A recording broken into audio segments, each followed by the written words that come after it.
Hello there, you are watching the press preview, a first look at what's on the front pages as they arrive. It's time to see what's making headlines with Sonia Sodha, the chief leader writer at The Observer, and Matt Dathan, Home Affairs editor for The Times. They'll be with us from now until just before midnight. So let's take a look at some of those front pages now. We'll start with the front page of The Eye. Sunak's crisis cabinet is how The Eye described Prime Minister Rishi Sunak's new team, which of course he announced earlier today. The Financial Times also quotes Mr. Sunak's words from here in Downing Street that the country is now confronting what he calls a profound crisis. This is the Daily Express, which reports how Mr. Sunak has vowed to fix the mistakes he says were made under Liz Truss. That promise made in his first Downing Street address is also the lead for the Daily Telegraph. The Times too makes that pledge its front page lead. The Guardian calls today's reshuffle a gamble, restoring experienced hands to cabinet, including Suella Braverman, just days after she was forced to resign for breaching the ministerial code. The Metro pictures Mr. Sunak at the Palace before he went on to number 10 with the headline, "Kings can only get better." It's an echo of Labour's mantra from the days of Tony Blair. The same picture on the front of the Mail with Mr. Sunak apparently telling King Charles, "Leave it to me, Your Majesty." With all the ins and outs, the Star likens the cabinet reshuffle to the okey cokey, with Mr. Sunak shaking it all about, while the Sun imagines the new PM talking to Larry, the Downing Street cat, and telling him, "At least I got rid of the other Mog." That's Jacob Rees-Mogg. Of course you know that. And a reminder that by scanning the QR code that you see on your screen during the programme, you can check out the front pages of tomorrow's papers while you watch along with us. Well, as I said, we're joined tonight by Sonia Sodha, chief leader writer at The Observer, and Matt Dathan, Home Affairs editor at The Times. Sonia, Matt, lovely to have you with us on another amazing day in British politics. Let's dive straight in, and we'll start with, I think, the front page of the Eye newspaper there that, of course, lays out that this is a new cabinet, but as they're describing it, a crisis cabinet. That's right. I think when you look at what's in Rishi Sunak's in tray, it's quite daunting, really. Of course, a lot of it is of his predecessor's making. So Liz Truss came in, was Prime Minister for sort of 48 days, did her mini-budget, which included tens of billions of unfunded tax cuts. Lots of people warned her, if you do this, you're going to have a huge impact on the markets. That's what's happened.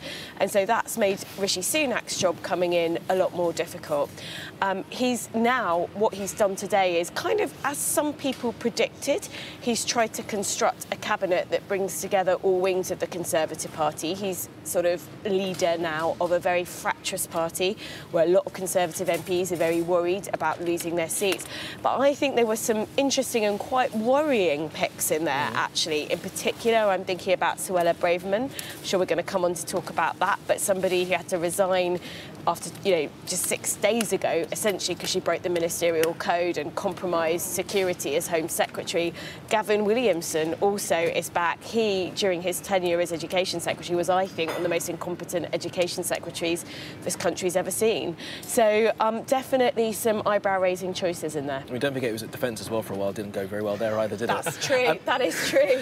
So, I mean, yesterday we were talking about this being a government of all the talents. Go. I mean, is that how you see it as well, Matt? It's certainly a cabinet of all across the political spectrum of the Conservative Party, that's for sure. And it's ironic, isn't it, that the youngest Prime Minister in modern times is appointed a cabinet full of old hands. The likes of Michael Gove, Mel Stride, Gavin Williamson. Although he's obviously had controversy, he's been there before. But he's also kept James Cleverly, a big Truss ally, and also supporter of Boris Johnson. So he's obviously trying to reach out. And what's really interesting is there's 5 former chief whips in there as well, which I think is an eye on party discipline. Yeah, discipline and unity. Exactly. And his spider, we think, would be there too as well. Let's look at the front page of the Express now. Their headline, "Undaunted, Rishi vows to fix mistakes." And it was fascinating because Liz Truss's speech was quick, unapologetic, and she was off. But when Rishi Sunak came here, very clear, said twice within about 5 seconds of each other, there were mistakes made and I'm here to fix them. Absolutely, and what was really, I guess, quite refreshing and a change of tone was when he came up here, he took his time, didn't he? He sort of took the atmosphere and all the cameras were on him and everything, and he was very honest. He said, we are living in profound times and there'll be difficult decisions to be made, but he said, I'm here to give you the economic stability. And just like his message to the Conservative Party yesterday, when he said unite or die, he's basically saying to the country, there'll be difficult decisions to be made, but I'm the man to bring that stability. Yeah, let's bring up the Telegraph front page as well, because that was just the moment, the picture they use on the front page there, Sonia, is the moment just as he goes in, and it was telling that there was no smile. A couple of waves, but he was very serious, very sombre. I mean, do you think that's reflective of the way that he wants to change the tone, change the way that the party's been run? Well, I guess it's quite a different style from Boris Johnson, isn't it? And really Liz Truss. But I think for me, the key thing is whoever's at the helm of, the country, whoever's in number 10 Downing Street, the economic fundamentals haven't changed. We started off in quite a grim position this year with energy prices going up because of the war in Ukraine, Brexit having an impact on exports, and it's been made a lot worse, as I was just saying, with Liz Truss and her mini-budget. So I think Rishi Sunak, he didn't have much choice but to stand there and say, we made some mistakes, well, actually, what he really said was mistakes have been made, things have been got wrong. Very pointed use of the passive tense there. But I mean, if he hadn't said that, it would have just been ludicrous, really, because everyone can see the huge mistakes that Liz Truss made. So I think he basically had to come out and say that. To be honest, I think it's just going to get harder and harder from him from here, because he's got to make, we've been hearing from Jeremy Hunt, who stayed in the Treasury, and Rishi Sunak's dropped hints. They think they're going to be inflicting some very, very painful spending cuts on the country. Now, what does that mean? That means the NHS, that's already on its knees, isn't going to get the funding settlement it needs. It means that schools are going to be more hard done by, I think. It means, low-paid parents who get tax credits, they might not see their tax credits go up by the full amount of inflation. We'll have to, see what happens there. But it's going to be very difficult to get some of those measures through the Conservative backbenches. The only saving grace for them is that no Conservative MP wants a general election right now. So there's this question of will they just fall into line and do this very, very unpopular stuff? But it's going to cause a lot of hardship out in the country. It definitely is. Any idea at this point where the axe is going to fall? Because they've both made it very clear, haven't they, in every chance they've got to speak, that there are going to be some painful choices to come, but no indication yet where that pain is going to be. No, and there's some indication actually tonight with the reappointment of Ben Wallace, but also Johnny Mercer as Veterans Minister attending Cabinet, that if he's really going to push ahead, is he going to push ahead with 3% of GDP on defence? Because that has to be paid for as well. Exactly, right? yeah. And that was, we were hearing earmarked, for the chop with Jeremy Hunt on Monday. And the Times is reporting tomorrow that he's even considering pushing back Monday's fiscal statement to give him a bit more time because of so many agonising choices in the. He might also go for tax rises. He's been unafraid of doing that before, hasn't he? Well, I did actually ask that question yesterday, whether or not that national insurance rise that he, of course, brought in to fund the NHS could find its way back in some instances. Very difficult for a new Tory Prime Minister to come in and raise taxes again, wouldn't it? Yeah, but I think those might be the sorts of measures that we're looking at, because at the end of the day, there is this sort of black hole in the numbers, and it's been made a lot worse again by the mini budget that sort of created that sort of very negative market reaction.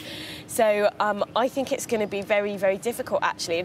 And, let's face it, when we're talking about public services, schools, hospitals, there just isn't any money to cut, because we've had 12 years essentially of underfunding for the NHS and real public spending cuts in areas like schools and education. And so there isn't. I think a lot of Conservative ministers, when they like to talk about it, they like to sort of give it the name efficiency savings. I'm not sure that there are any efficiencies to be found, really, when you've got head teachers saying, well, it's literally a choice now for us. Do we turn the heating down or do we lay off some of our staff? Let's take a look at the front page of the Financial Times, which sort of lays this out. Described as the profound crisis. It's really sort of putting it in quite stark terms, isn't it? But it is to be said that the markets have been a bit becalmed since Jeremy Hunt came in, and we've seen the pound against the dollar there, one of its highest points I remember it being for a couple of weeks now. Yeah, although I hear that, well, I was reading earlier that that's slightly more to do with the housing market in the US sort of slowing down, but the cost of borrowing has gone down since Sunak became Prime Minister, which is good news, to the same sort of level as before Liz Truss came in. So, yeah, the cost of Liz Truss is slowly coming down, isn't it? Yeah, the more yeah. Although I do think that some of that is in anticipation of the public spending cuts that they expect Rishi Sunak and Jeremy Hunt to make. Yeah, it will be fascinating to see if that many next fiscal plan, is that what they're calling it? Midterm fiscal plan on, it's a budget, on the 31st. really, it's a budget. It? Whether it gets pushed back, we'll find out, I guess, in a couple of days' time. Right, Sonia and Matt, thank you very much for that. Now, still to come, we'll have more reporting on Rishi Sunak's appointment of Dominic Raab as Deputy Prime Minister. The Daily Star scathingly reads, "The man with no brains returns."